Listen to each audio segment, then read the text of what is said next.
La carta del abogado llegó en una tarde de julio, cuando el calor hacía temblar el horizonte y convertía el aire en algo tangible que se podía cortar con las manos. Mateo Sandoval la recibió con dedos endurecidos por 30 años de trabajo en el campo, sin imaginar que esas páginas amarillentas cambiarían para siempre el rumbo de su vida solitaria. Su primo Rodrigo había muerto en la capital 3 semanas atrás, víctima de un infarto que nadie vio venir, y ahora le dejaba en herencia su hacienda en las montañas del norte, un lugar que Mateo apenas recordaba haber visitado una vez en su juventud. Lo que sí recordaba era la belleza salvaje de esas tierras, los bosques interminables y los arroyos cristalinos que parecían cantar melodías antiguas entre las piedras cubiertas de musgo. Pero había algo más en la herencia, algo que el abogado mencionó casi como una nota al pie, como si fuera un detalle menor entre la lista de propiedades y cuentas bancarias. Don Rodrigo también especificó en su testamento que usted debe hacerse cargo de 2 mujeres que residen en la hacienda, Celeste Dubois y su sobrina Amélie. Ellas llegaron de Haití hace 8 años y han vivido bajo la protección de su primo desde entonces. Él fue muy claro en que su bienestar debe ser garantizado como condición para aceptar la herencia. Mateo leyó ese párrafo 5 veces seguidas, cada lectura añadiendo nuevas capas de confusión a su comprensión de la situación. 2 mujeres haitianas viviendo en la hacienda de su primo. ¿Por qué Rodrigo nunca había mencionado nada de esto en las escasas conversaciones telefónicas que mantenían 1 o 2 veces al año? El viaje hasta la hacienda tomó 2 días completos, atravesando carreteras que se volvían cada vez más estrechas y serpenteantes conforme se adentraba en las montañas. Mateo conducía su vieja camioneta Ford con la ventana abierta, dejando que el aire fresco de la sierra le golpeara el rostro mientras intentaba ordenar sus pensamientos. Tenía 45 años, nunca se había casado y había pasado las últimas 2 décadas administrando un rancho modesto en las planicies del sur. Su vida había sido predecible, rutinaria, casi monástica en su simplicidad. La idea de compartir su espacio con 2 extrañas, especialmente 2 mujeres de un país del que apenas sabía nada más allá de los titulares ocasionales sobre terremotos y pobreza, lo llenaba de una ansiedad que le apretaba el pecho como una faja demasiado ajustada.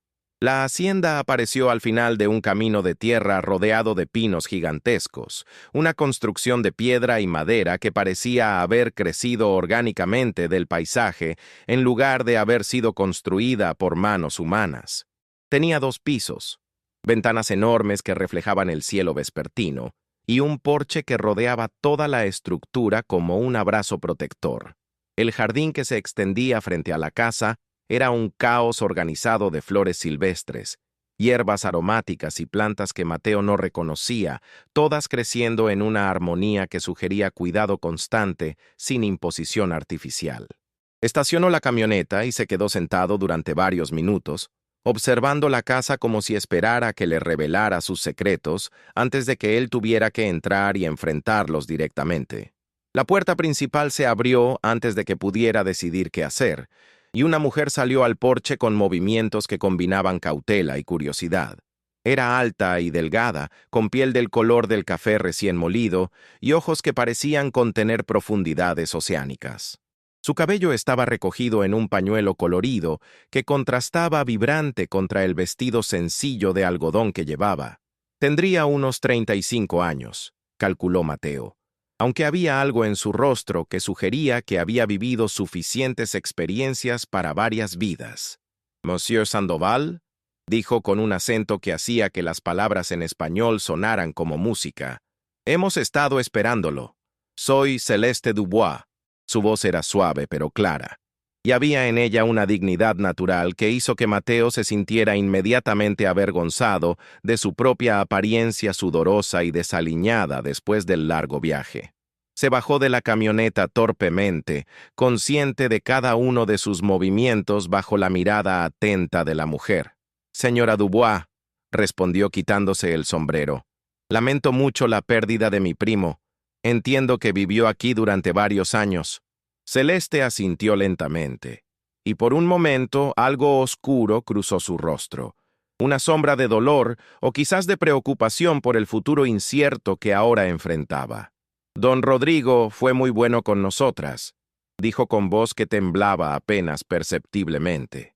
Nos salvó cuando no teníamos a dónde ir. Nos dio un hogar cuando el mundo nos había dado la espalda. Por favor, entre. Amélie está preparando café, y creo que tenemos mucho de qué hablar. El interior de la casa era una revelación. Los muebles eran rústicos pero bien cuidados. Las paredes estaban decoradas con pinturas que mezclaban paisajes mexicanos con elementos artísticos claramente caribeños. Y por todas partes había pequeños toques que hablaban de vidas siendo vividas plenamente. Libros en varios idiomas apilados sobre mesas, instrumentos musicales descansando en rincones, plantas en macetas que colgaban de vigas de madera oscura. El aroma a café recién hecho se mezclaba con algo más especiado, más exótico, creando una atmósfera que era al mismo tiempo acogedora y ligeramente desconcertante para Mateo, acostumbrado a la austeridad funcional de su propia vivienda. Una joven apareció desde la cocina llevando una bandeja con tazas y una cafetera de porcelana. Era más joven que Celeste, quizás 25 años, con rasgos delicados y una sonrisa tímida que iluminaba su rostro moreno.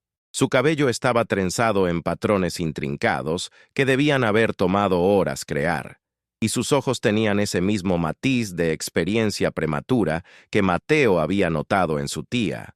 «Bonjour, señor Sandoval», dijo con voz suave como terciopelo. «Soy Amélie. Bienvenido a su casa». Las palabras «su casa» sonaron extrañas viniendo de alguien que claramente consideraba el lugar como su propio hogar, y Mateo sintió la complejidad de la situación asentándose sobre él como niebla espesa.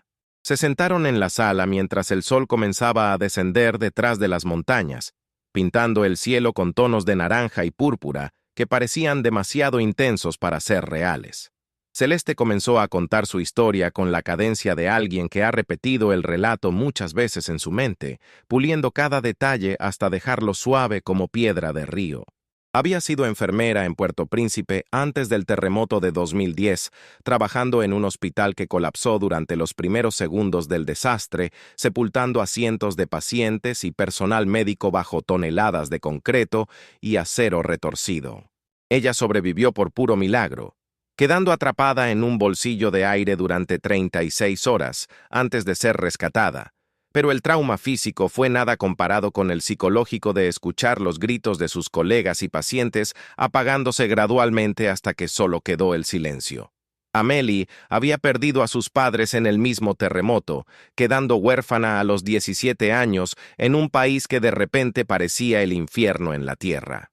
Celeste, que era hermana de su padre, la encontró semanas después en uno de los campos de refugiados improvisados que se habían establecido por toda la capital devastada. Durante los años siguientes, intentaron reconstruir sus vidas entre los escombros literales y metafóricos de su patria, pero la situación nunca mejoró significativamente. La violencia, la pobreza extrema y la ausencia total de oportunidades las empujaron finalmente a tomar la decisión desesperada de emigrar, vendiendo todo lo que tenían para pagar a traficantes que les prometieron llevarlas a Estados Unidos. El viaje fue una pesadilla que Celeste relataba con voz plana, como si hablara de eventos que le hubieran sucedido a otra persona en otra vida. Fueron engañadas, abandonadas en una playa mexicana sin recursos ni conocimiento del idioma, y pasaron semanas vagando entre pueblos costeros donde nadie quería ayudar a dos mujeres negras que claramente eran inmigrantes ilegales. Sobrevivieron haciendo trabajos ocasionales, durmiendo donde podían, enfrentando peligros constantes de hombres que veían su vulnerabilidad como una invitación. Fue en uno de esos pueblos donde conocieron a Rodrigo Sandoval, quien había ido a consultar a un médico especializado para un problema cardíaco que llevaba años ignorando. El encuentro fue casual, pero transformador. Rodrigo las encontró en el mercado, claramente perdidas y asustadas, intentando comunicarse con un vendedor de frutas usando un español fragmentado que apenas tenía sentido. Algo en su situación desesperada tocó una fibra en el hombre solitario que nunca había tenido familia propia después de un divorcio amargo décadas atrás. Las invitó a tomar café, escuchó su historia con atención genuina y al final de la conversación les ofreció algo que ninguna de las dos había esperado: un lugar seguro donde vivir a cambio de ayuda con el mantenimiento de su hacienda. «No les voy a mentir», les había dicho según Celeste recordaba. «Soy un viejo gruñón que probablemente será difícil de soportar, pero puedo garantizarles que aquí nadie las lastimará y tendrán un techo sobre sus cabezas mientras quieran quedarse». Durante 8 años, Celeste y Amélie habían convertido la hacienda en un verdadero hogar. Celeste usó sus conocimientos médicos para establecer una pequeña clínica informal, donde atendía a gente de los pueblos cercanos que no tenía acceso a servicios de salud adecuados. Amélie, que había estudiado agronomía antes del terremoto, transformó el terreno alrededor de la casa en un jardín productivo que proveía vegetales, hierbas medicinales y flores durante todo el año. Rodrigo, inicialmente distante y reservado, gradualmente se había abierto con ellas, encontrando en su compañía un antídoto contra la soledad que lo había consumido durante décadas. Las había protegido cuando funcionarios locales cuestionaron su estatus migratorio. Las había defendido cuando algunos vecinos expresaron prejuicios contra las haitianas, y había usado su influencia para asegurar que fueran tratadas con respeto en la comunidad. «Ahora él no está», concluyó Celeste, «y entendemos que nuestra presencia aquí es complicada para usted. No esperamos que asuma las responsabilidades que don Rodrigo eligió voluntariamente. Si prefiere que nos vayamos, solo le pedimos un poco de tiempo para hacer arreglos y encontrar otro lugar donde establecernos». Había dignidad en sus palabras, pero también un cansancio profundo, como si la idea de tener que empezar de nuevo fuera casi insoportable. Amélie permanecía en silencio, mirando sus manos entrelazadas en su regazo, pero Mateo podía ver las lágrimas que brillaban en sus ojos sin caer. La respuesta de Mateo no vino inmediatamente. Se tomó su tiempo, mirando por la ventana hacia las montañas que ahora eran siluetas oscuras contra el cielo nocturno. Pensó en su propia vida solitaria, en las décadas que había pasado evitando complicaciones y conexiones profundas después de una juventud marcada por decepciones y corazones rotos. Pensó en su primo Rodrigo, un hombre que había sido descrito por otros como amargado y difícil, pero que claramente había encontrado redención y propósito en cuidar de estas dos mujeres que el destino había puesto en su camino. Y pensó en la oportunidad que ahora se le presentaba de ser más que un ranchero solitario, contando los días hasta su propia muerte sin consecuencia. «Mi primo era un hombre sabio», dijo finalmente, girándose para mirar directamente a Celeste y Amélie. «Si él consideró que ustedes merecían su protección y su hogar, entonces yo no soy quien para cuestionar ese juicio. Esta es su casa tanto como es mía ahora, y no tienen que irse a ningún lado a menos que ustedes así lo decidan». Las palabras salieron de su boca con más convicción de la que sentía internamente, pero una vez dichas, se dio cuenta de que eran verdaderas. Había heredado más que una propiedad. Había heredado una responsabilidad moral que no podía rechazar sin traicionar algo fundamental en su propia naturaleza. Los primeros meses fueron un ejercicio constante en navegación de territorios desconocidos. Mateo estaba acostumbrado a vivir solo, a seguir rutinas rígidas dictadas únicamente por las necesidades del trabajo y las estaciones del año. La presencia de Celeste y Amélie alteraba esa rutina de maneras tanto pequeñas como significativas. Las comidas, que antes eran asuntos funcionales donde devoraba lo que fuera más conveniente, se convirtieron en eventos elaborados donde Amélie preparaba platos que fusionaban ingredientes locales con técnicas culinarias haitianas, creando sabores que Mateo nunca había imaginado posibles. Las conversaciones, que en su vida anterior prácticamente no existían, ahora llenaban las tardes con historias de 3 mundos diferentes chocando y mezclándose. Pero con los cambios también vinieron tensiones. El pueblo más cercano, San Miguel de las Piedras, era una comunidad conservadora donde las novedades eran vistas con sospecha y los extranjeros con desconfianza automática. Cuando la gente comenzó a enterarse de que Mateo Sandoval había aceptado continuar el arreglo de su primo con las haitianas, las lenguas comenzaron a moverse con la velocidad y la malicia de serpientes venenosas. Doña Refugio Castañeda, la viuda que controlaba la mayor parte del comercio local y se consideraba guardiana de la moral pública, fue particularmente vocal en su desaprobación. «Es una vergüenza», le dijo directamente a Mateo una tarde cuando fue al pueblo a comprar provisiones. «Un hombre soltero viviendo con 2 mujeres extranjeras. ¿Qué va a pensar la gente?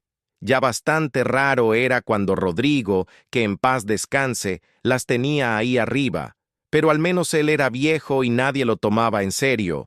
Pero tú eres un hombre en la plenitud de tu vida, Mateo. Esto va a causar habladurías». Sus palabras goteaban veneno envuelto en preocupación fingida, y Mateo sintió la ira burbujeando en su pecho como agua hirviendo. «Con todo respeto, doña Refugio», respondió con voz controlada pero firme. «Lo que yo haga en mi propia propiedad no es asunto de nadie más. Celeste y Amélie son mujeres decentes que trabajan duro y no le hacen daño a nadie. Si la gente prefiere inventar escándalos en lugar de ocuparse de sus propios asuntos, ese es su problema, no el mío». La confrontación atrajo miradas de otros clientes en la tienda, y Mateo pudo sentir el peso de sus juicios silenciosos cayendo sobre él como lluvia pesada. Sabía que había cruzado una línea, que había elegido un bando en una batalla que apenas comenzaba. Las semanas siguientes confirmaron sus peores temores. Los vecinos que antes lo saludaban cordialmente, ahora lo ignoraban, o le daban buenos días forzados que sonaban más a acusaciones que a cortesías. En la iglesia del pueblo, donde ocasionalmente asistía por obligación social más que por convicción religiosa, el padre Melchor dedicó un sermón completo al tema de la convivencia apropiada y los peligros de mezclar culturas sin la guía adecuada de nuestras tradiciones sagradas. Aunque nunca mencionó nombres específicos, cada frase parecía dirigida directamente a la situación de Mateo, y las miradas que la congregación le lanzaba durante toda la misa dejaban claro que nadie tenía dudas sobre el verdadero objetivo del discurso. Lo que más le dolía a Mateo no eran los ataques directos o los sermones apenas disfrazados, sino ver cómo Celeste y Amélie absorbían todo ese rechazo con una resignación que hablaba de experiencias similares vividas demasiadas veces antes. Comenzaron a salir menos de la hacienda, limitando sus viajes al pueblo a lo estrictamente necesario. Celeste tuvo que cerrar su clínica informal después de que el médico oficial del pueblo presentara una queja formal, alegando que ella practicaba medicina sin licencia mexicana.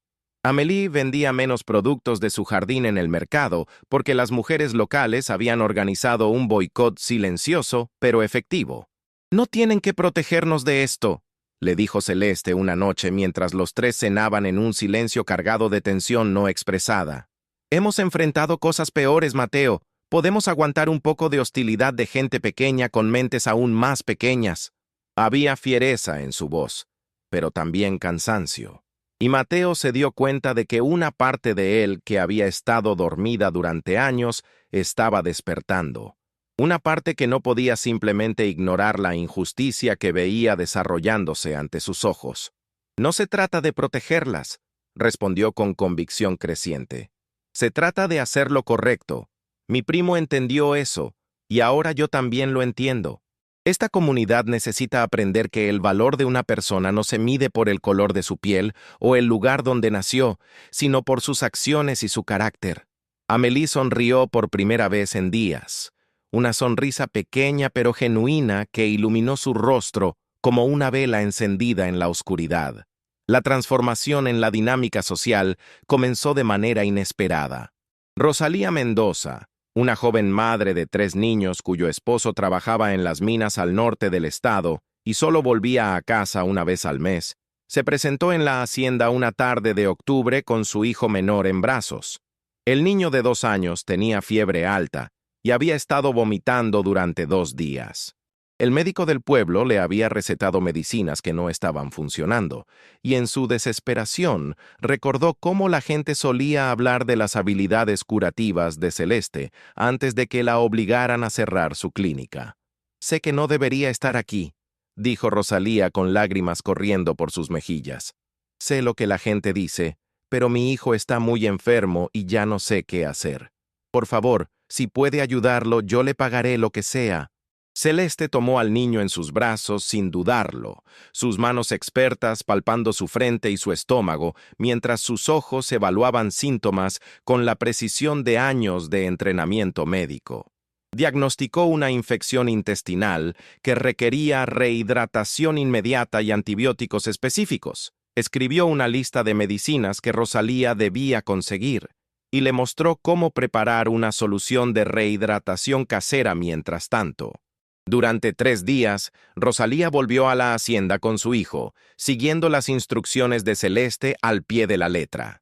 El niño mejoró dramáticamente, recuperando su vitalidad y su sonrisa antes de que terminara la semana. Rosalía, profundamente agradecida, comenzó a hablar en el pueblo sobre cómo Celeste había salvado a su hijo cuando la medicina oficial había fallado. No lo hizo de manera grandilocuente o desafiante, sino simplemente compartiendo los hechos con cualquiera que preguntara por la salud de su pequeño. La historia se extendió como fuego en pasto seco, y pronto otras madres comenzaron a presentarse discretamente en la hacienda con niños enfermos o buscando consejos sobre problemas de salud que no sabían cómo manejar. Amélie experimentó un cambio similar en su fortuna cuando don Sebastián Rivera, el agricultor más exitoso del valle, se acercó a ella en el mercado con una pregunta sobre una plaga que estaba devastando sus cultivos de tomate. Amélie estudió las hojas enfermas que él le mostró y le explicó que el problema era un hongo específico que prosperaba en condiciones de humedad excesiva y podía ser combatido con una combinación de mejora en el drenaje y un fungicida natural hecho de ajo y cebolla fermentados. Don Sebastián, desesperado y dispuesto a intentar cualquier cosa, siguió sus consejos y quedó asombrado cuando sus plantas comenzaron a recuperarse en cuestión de semanas. Como Rosalía había hecho con Celeste, él comenzó a recomendar los servicios de Amélie a otros agricultores, y gradualmente ella se convirtió en la consultora no oficial de problemas agrícolas en toda la región. El cambio en las actitudes del pueblo no fue repentino ni universal, pero fue innegable. A medida que más personas experimentaban directamente el valor de las contribuciones de Celeste y Amélie, se hacía cada vez más difícil mantener los prejuicios abstractos sobre las extranjeras. Había todavía resistencia, por supuesto.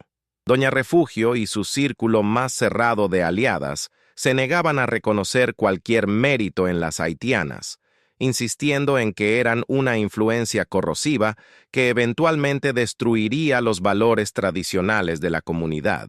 Pero incluso ellas encontraban cada vez más difícil reclutar seguidoras cuando tantas familias habían sido ayudadas directamente por Celeste y Amélie. Para Mateo, observar esta transformación gradual fue una revelación sobre la naturaleza humana y el poder del ejemplo vivido.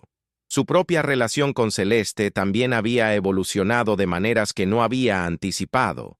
Lo que comenzó como respeto por su fortaleza y compasión por su situación, se había transformado gradualmente en algo más profundo y complejo. Admiraba su inteligencia, la forma en que podía diagnosticar enfermedades complejas con recursos mínimos. Se conmovía ante su compasión.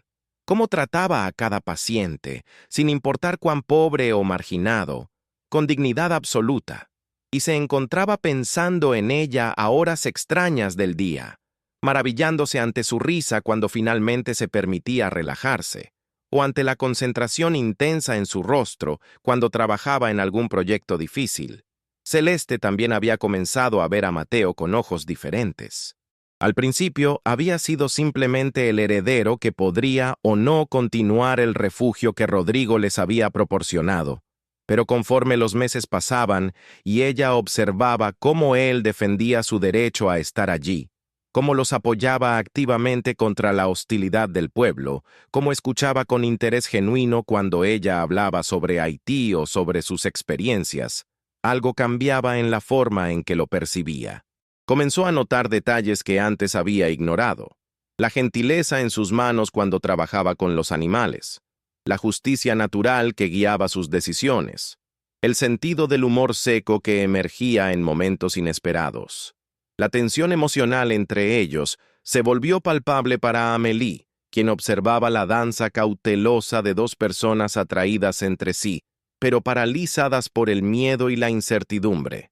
Una tarde, mientras Mateo estaba en el pueblo, Amélie abordó el tema directamente con su tía.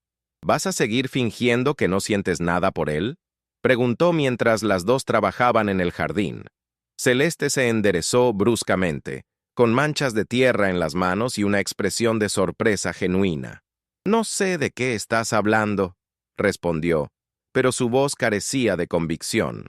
«Tante Celeste», insistió Amélie usando el término cariñoso en criollo haitiano. «Yo tengo ojos. Te vi mirándolo cuando él no se da cuenta. Vi cómo sonríes de manera diferente cuando él está cerca. Y él es igual contigo. ¿Van a desperdiciar esta oportunidad porque tienen miedo de lo que pueda significar?» Sus palabras golpearon a Celeste como piedras arrojadas contra un cristal frágil, rompiendo la negación cuidadosa que había estado manteniendo. Por primera vez en años, permitió que las lágrimas fluyeran libremente mientras admitía en voz alta lo que había estado escondiendo incluso de sí misma. «Tengo miedo, Amélie», confesó con voz quebrada. «Tengo miedo de que si abro mi corazón otra vez, algo terrible sucederá y lo perderé como perdí todo lo demás. Tengo miedo de que si nos acercamos demasiado, la gente del pueblo se vuelva aún más contra nosotras. Tengo miedo de no ser suficiente para él, de que algún día se despierte y se dé cuenta de que cometió un error al dejarnos quedarnos». Amélie abrazó a su tía fuertemente, dejando que su propia fortaleza sostuviera a la mujer que había sido su roca durante tantos años. «El miedo es natural», le susurró al oído, «pero no dejes que te robe la posibilidad de ser feliz. Don Rodrigo nos dio una segunda oportunidad en la vida. Mateo nos está dando una tercera. Tal vez es momento de tomar esas oportunidades con ambas manos en lugar de esperar a que alguien nos las quite». Las palabras de Amélie plantaron una semilla que comenzó a germinar en el corazón de Celeste, empujándola hacia una valentía que no sabía que todavía poseía. La confesión llegó durante una tormenta de invierno que aisló la hacienda del resto del mundo con nieve y viento. Amélie había ido al pueblo temprano esa mañana antes de que comenzara la nevada, planificando quedarse con una familia amiga durante unos días mientras ayudaba con la cosecha de algunas hierbas especiales. Eso dejó a Celeste y Mateo solos en la casa, una situación que ambos habían estado evitando subconscientemente, pero que ahora se les imponía sin escapatoria posible. Cenaron en un silencio cargado de palabras no dichas, cada uno hiperconsciente de la presencia del otro en la casa que de repente parecía más pequeña y más íntima. Después de cenar, se sentaron frente a la chimenea, donde el fuego crepitaba y arrojaba sombras danzantes sobre las paredes de piedra. Mateo intentaba concentrarse en un libro que había estado leyendo, pero las palabras nadaban ante sus ojos sin formar frases coherentes. Celeste tejía un suéter para Amélie, pero sus manos se movían mecánicamente, su mente claramente en otro lugar. Finalmente, fue ella quien rompió el silencio. «Mateo», comenzó con voz suave pero firme, «hay algo que necesito decirte». Él levantó la vista del libro que no estaba leyendo y la miró directamente, viendo en sus ojos una vulnerabilidad que rara vez mostraba.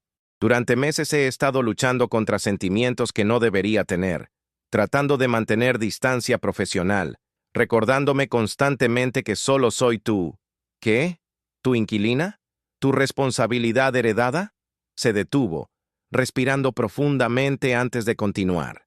«Pero la verdad es que cuando pienso en ti, mi corazón late más rápido. Cuando no estás cerca, la casa se siente vacía de maneras que no tienen nada que ver con presencia física.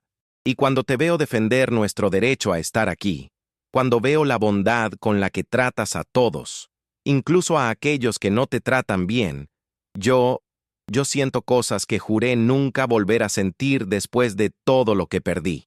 Las palabras de Celeste flotaron en el aire entre ellos como copos de nieve suspendidos en el tiempo. Mateo dejó el libro a un lado y se movió para sentarse más cerca de ella, sus rodillas casi tocándose. He estado aterrorizado, admitió con voz áspera por la emoción. Aterrorizado de decir algo que pudiera hacer que te sintieras incómoda o presionada. Me despierto cada mañana agradeciendo que estés aquí, que ambas estén aquí, que mi vida solitaria haya sido transformada en algo tan rico y lleno de significado.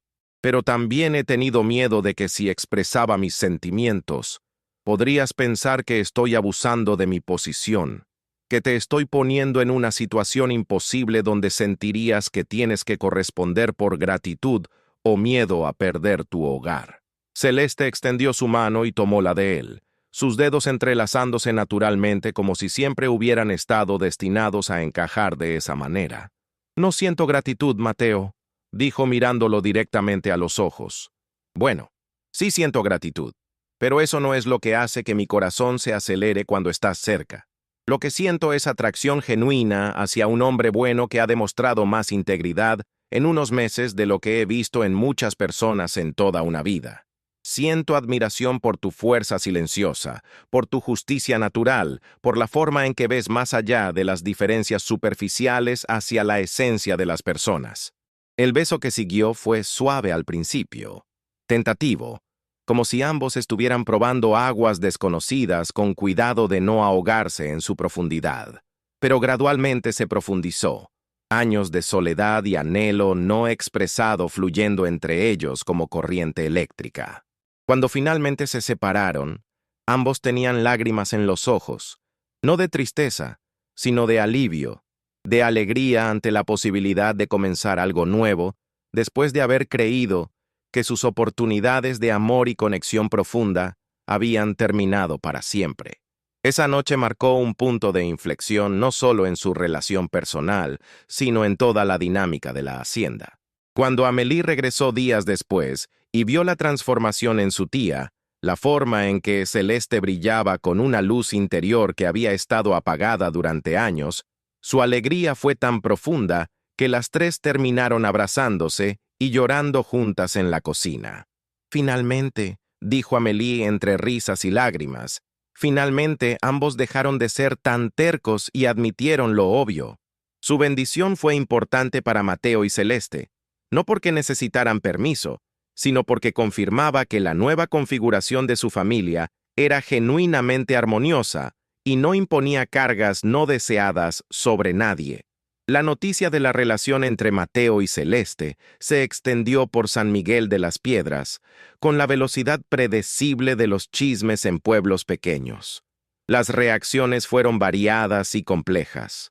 Algunos, especialmente aquellos que habían sido ayudados directamente por Celeste o Amélie, expresaron alegría genuina y les desearon felicidad. Otros murmuraban con desaprobación sobre la indecencia de la situación, aunque con menos convicción que antes ahora que tantas familias dependían de los servicios de las dos mujeres. Y unos pocos, liderados por Doña Refugio, intensificaron su campaña de crítica moral. El padre Melchor, presionado por Doña Refugio para que denunciara públicamente la relación, se encontró en una posición difícil. Por un lado, era consciente de las sensibilidades conservadoras de gran parte de su congregación. Por otro, había observado personalmente cómo Celeste había ayudado desinteresadamente a muchas familias de su parroquia, incluyendo a su propia sobrina, que había sufrido complicaciones después de dar a luz. Después de mucha reflexión y oración, tomó una decisión que sorprendió a muchos. Durante la misa dominical, subió al púlpito y habló sobre el amor, pero no de la manera que Doña Refugio esperaba. Hermanos, comenzó con voz firme, en el Evangelio se nos dice que por sus frutos los conoceréis. No por sus palabras, no por su apariencia, no por el lugar de donde vienen, sino por sus acciones y por el amor que demuestran hacia sus prójimos. Hizo una pausa, dejando que sus palabras se asentaran en la congregación. He visto en esta comunidad dos mujeres que llegaron como extrañas, que han enfrentado prejuicio y rechazo, pero que respondieron no con amargura, sino con servicio. Han curado a nuestros enfermos, han ayudado con nuestras cosechas, han compartido sus conocimientos libremente, sin pedir nada a cambio.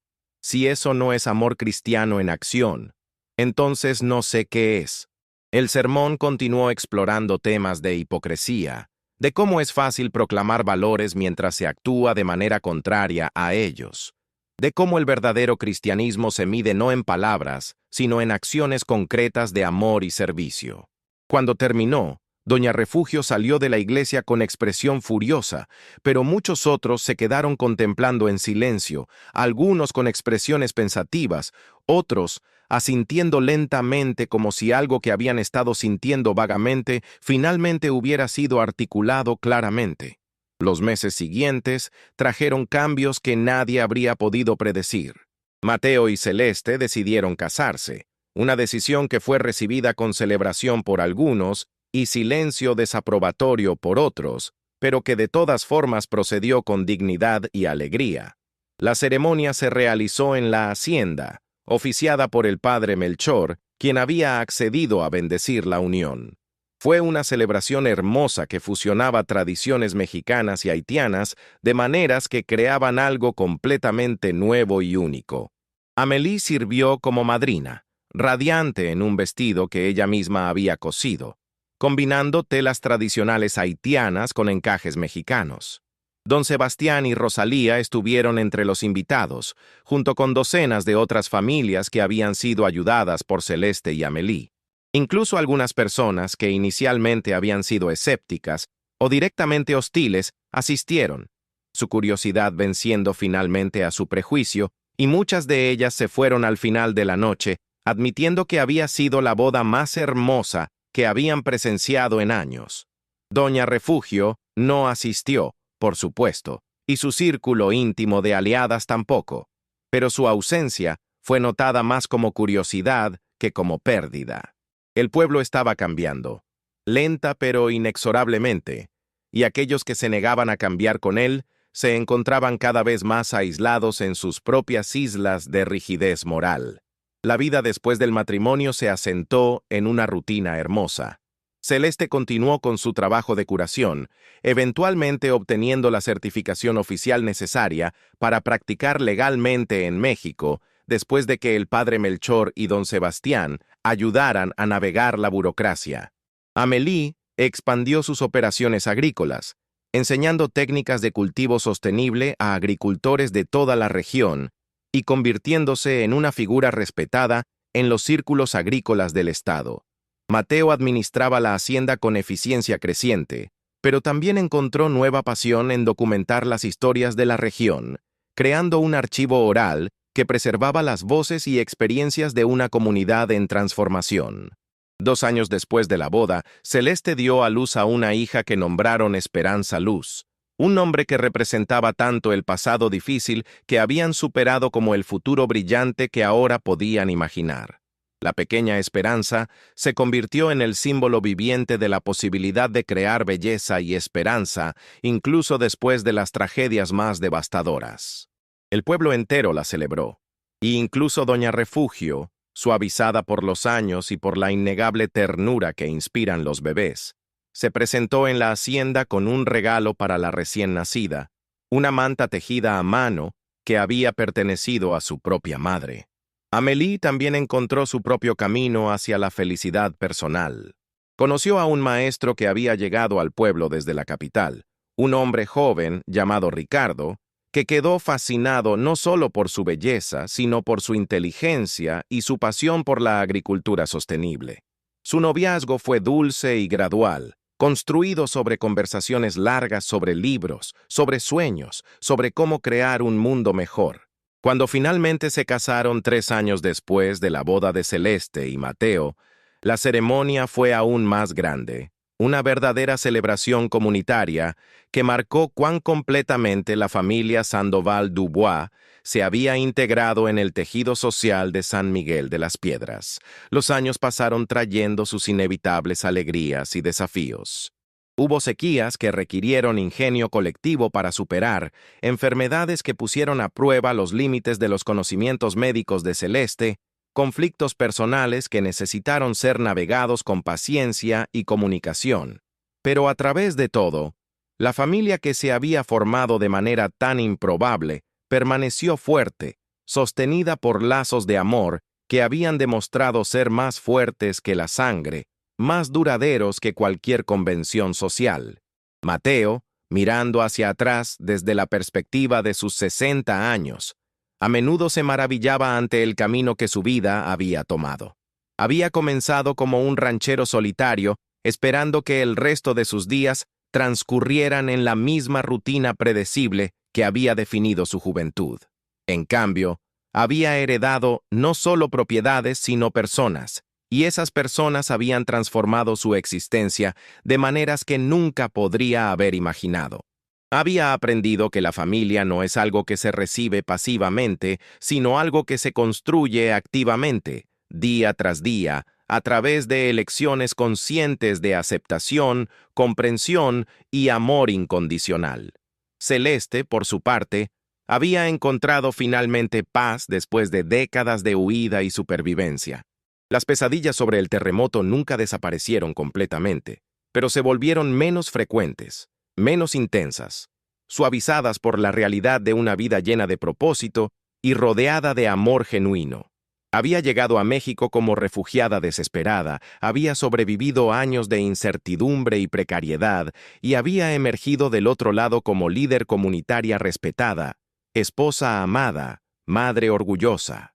Su historia se convirtió en una de las narrativas definitorias de San Miguel de las Piedras, un recordatorio constante de que los extranjeros que hoy recibimos con recelo pueden convertirse mañana en los pilares de nuestra comunidad. Amélie creció hasta convertirse en una mujer que combinaba la fuerza de su tía con una alegría natural que nunca había sido completamente extinguida por las tragedias de su juventud. Con su esposo Ricardo, fundó una escuela de agricultura que atraía estudiantes de todo el país, enseñando no solo técnicas agrícolas, sino también filosofías de vida sostenible y respeto por la tierra. Sus 3 hijos crecieron hablando español, criollo haitiano e inglés, con fluidez igual, encarnando la realidad multicultural que su familia representaba. La hacienda misma se convirtió en un lugar de peregrinaje de cierto tipo. Personas de comunidades vecinas venían no solo por servicios médicos o consejos agrícolas, sino también para ver con sus propios ojos el lugar donde había ocurrido esta transformación notable.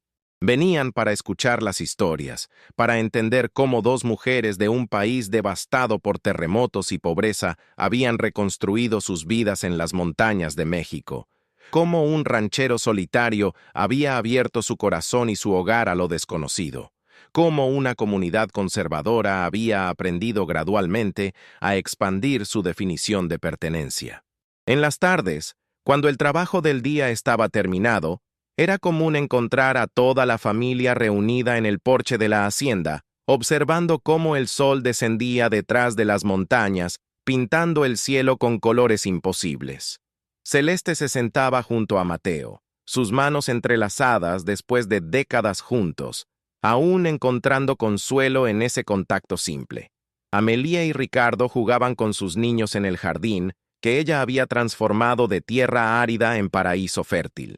La pequeña Esperanza, ya no tan pequeña, leía en voz alta de algún libro que había descubierto en la biblioteca cada vez más extensa de la casa.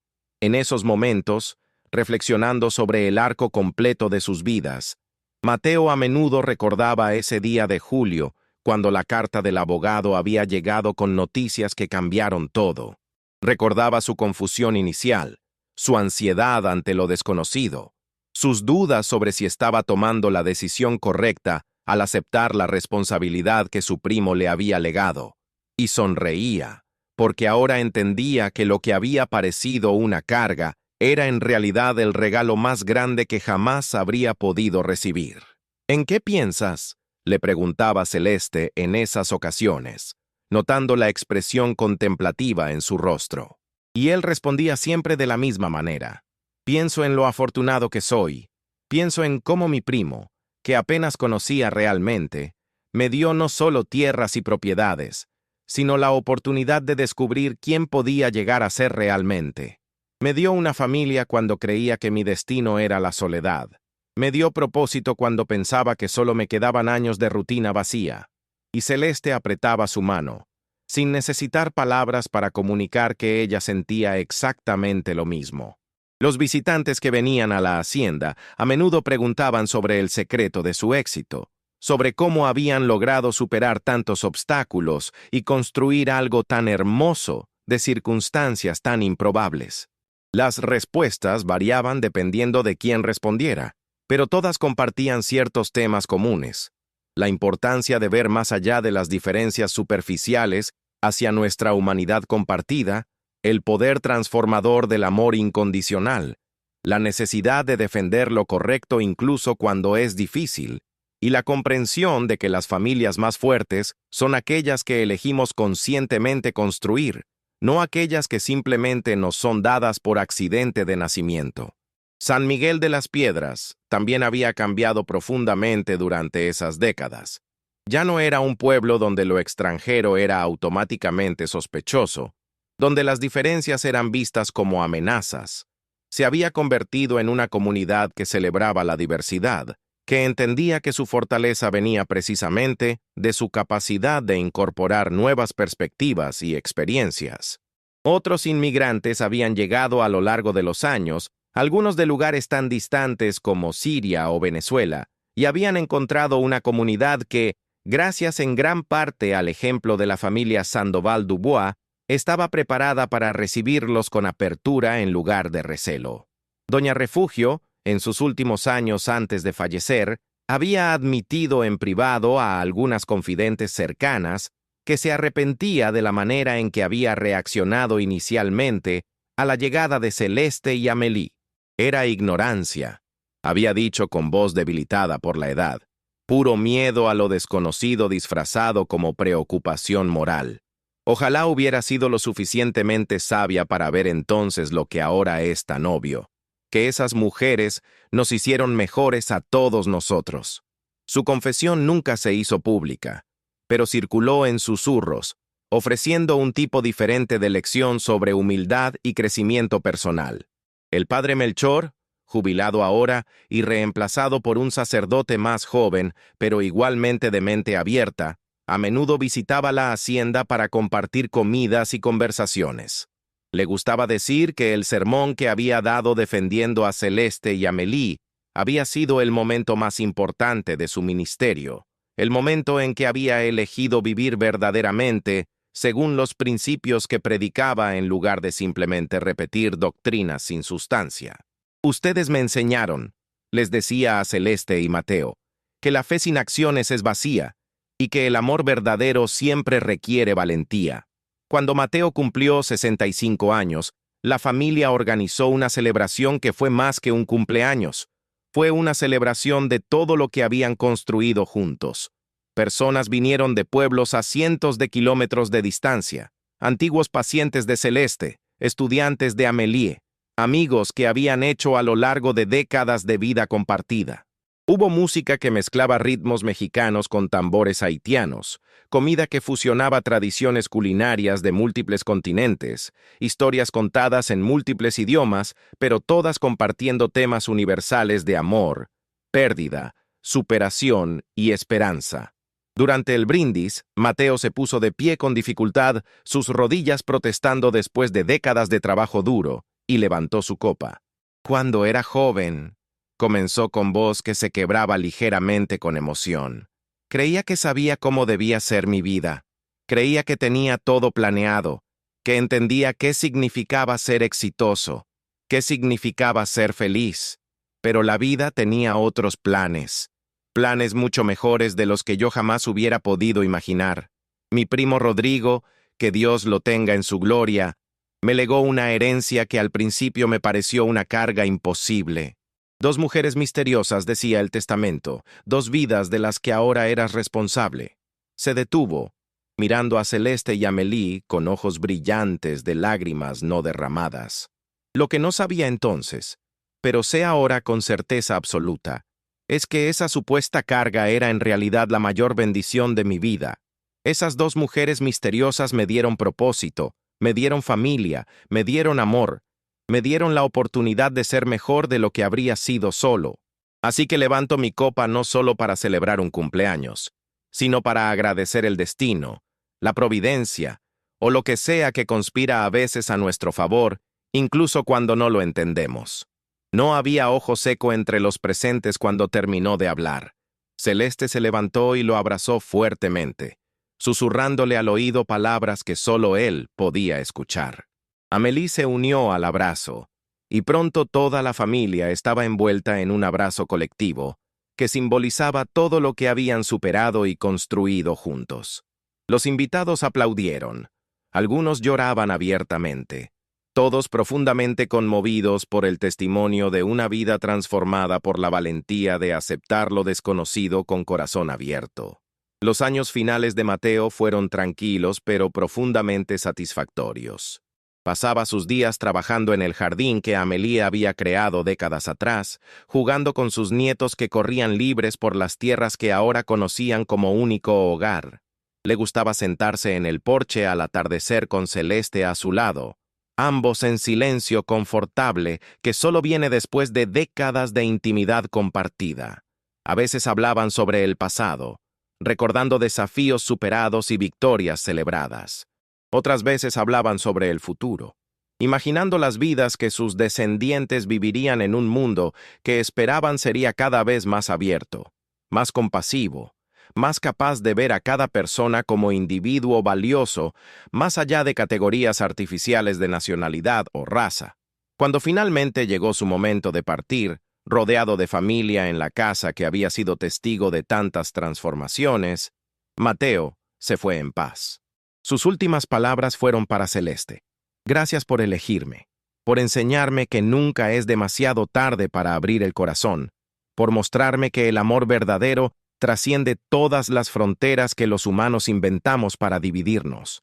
Y ella, sosteniéndole la mano como había hecho incontables veces durante décadas, le respondió, gracias a ti por tener el coraje de aceptar una herencia que te asustaba, por defender nuestro derecho a estar aquí cuando habría sido más fácil dejarnos ir, por demostrar que la verdadera nobleza se mide en acciones, no en palabras.